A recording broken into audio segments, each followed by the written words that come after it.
अस्सलाम वालेकुम दोस्तों, डॉक्टर साजिद कैसानी आपकी खिदमत में हाज़िर हूँ। आज का मेरा टॉपिक है हीलेट स्किन ऑइंटमेंट। हीलेट स्किन ऑइंटमेंट जो है इसके बारे में मैं आपसे डिस्कस करूँगा। ये एक बड़ी अच्छी एक क्रीम है जो कि antibiotic, bacitracin, पोलीमिक्सिन, neomycin plus lidocaine जो है उसका ये कम्बिनेशन है। और ये अगर कोई छोटी मोटी कोई रगड़ है, कोई छोटा मोटा कोई ज़ख़म है तो उसके लिए आप इसको इस्तेमाल कर सकते हैं। जहाँ पे अगर पेन हो रही है आपको तो उसमें भी आप इस्तेमाल कर सकते हैं। और ये जो ऑइंटमेंट है इसका आपको अच्छा रिज़ल्ट मिलेगा।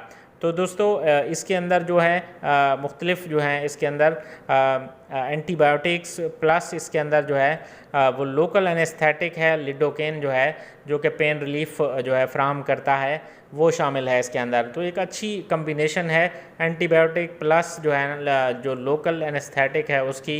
ये आपको जो ज़ख़म है आपका ज़ख़म ठीक करने के साथ साथ आपको पेन रिलीफ भी फ्राहम करती है। तो आप इसको जो है वो इस्तेमाल कर सकते हैं। एक सस्ती क्रीम है और एक बेहतरीन जो है प्रोडक्ट है।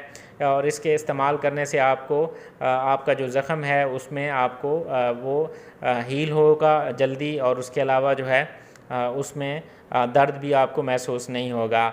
तो दोस्तों अगर कोई छोटा मोटा जिस तरह रगड़ है, ज़ख़म है, तो उसके लिए आप इस्तेमाल इसको कर सकते हैं और इसका आपको अच्छा रिज़ल्ट मिलेगा।